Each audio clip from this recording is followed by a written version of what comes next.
Lewis, one thing you gotta understand, like I hear you guys say, resting your femininity. I want a woman who's feminine and all this and stuff like that.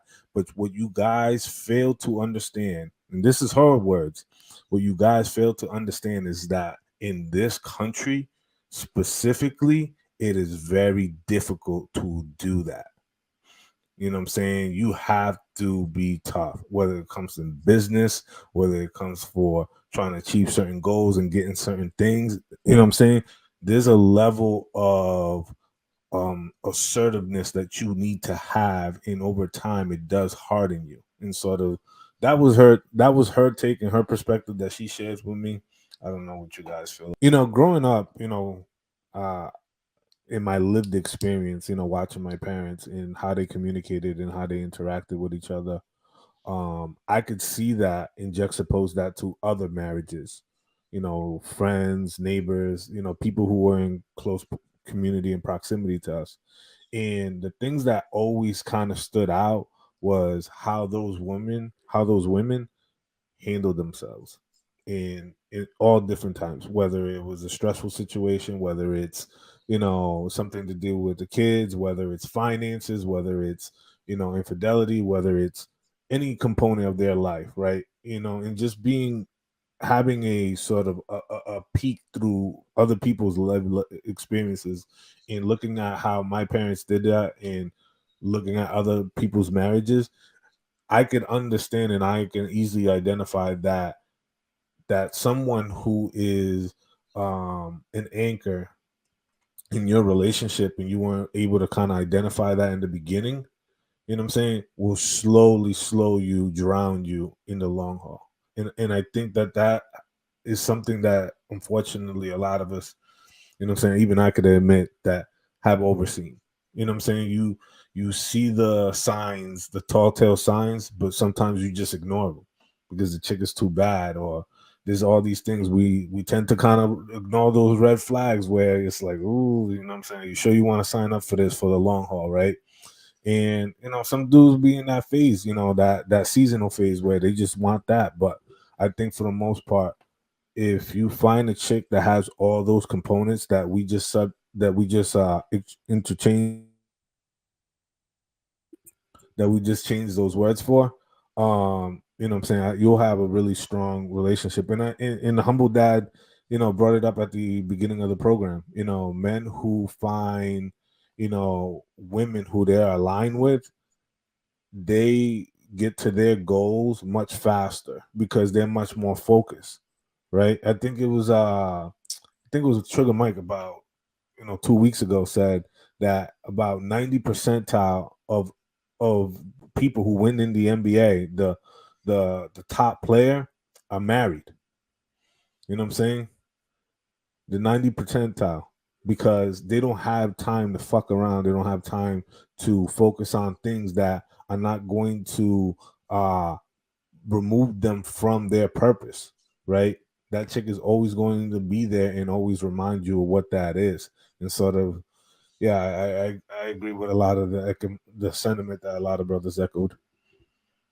All right, go ahead, Clout.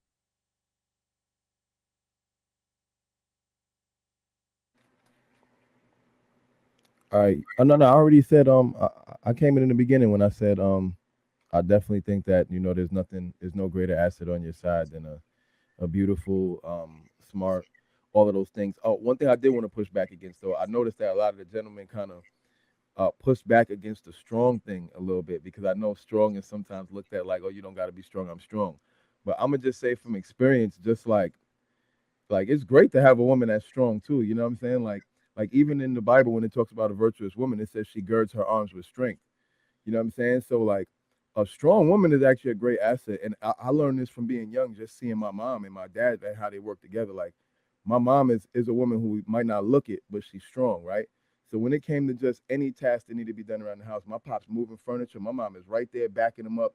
He got one side, she got the other side. You know what I mean? He didn't have to call nobody to help her. She was able to maneuver the same way and still maintain her femininity.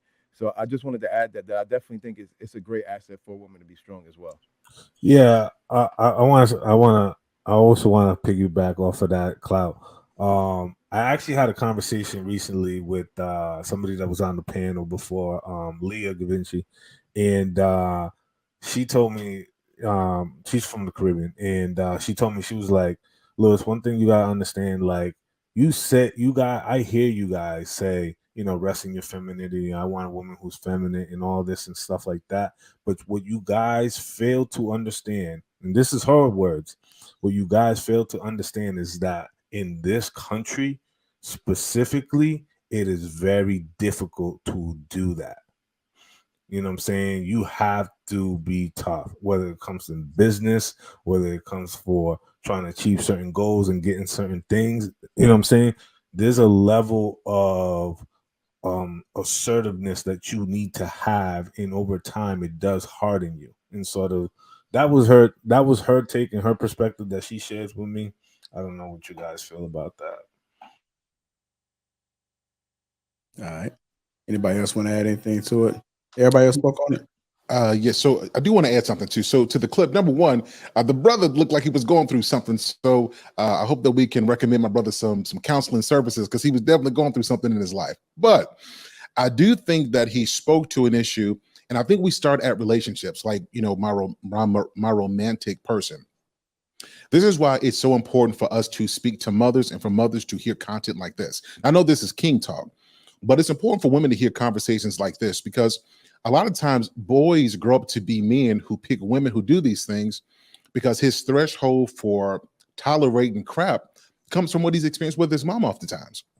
If you trace back men who are in some of the worst relationships, and this is not, all on his mother, but the closer the female influences are in his life, if you start to look at his most important relationships, it's going to mimic that in some way or other.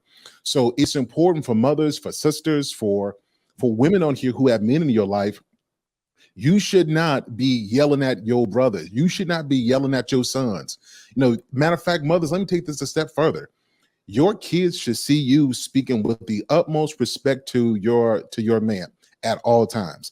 It should never be where you guys have a problem that it bleeds out of the bedroom into their ears, and now the kids got to pick between who they want to take sides with.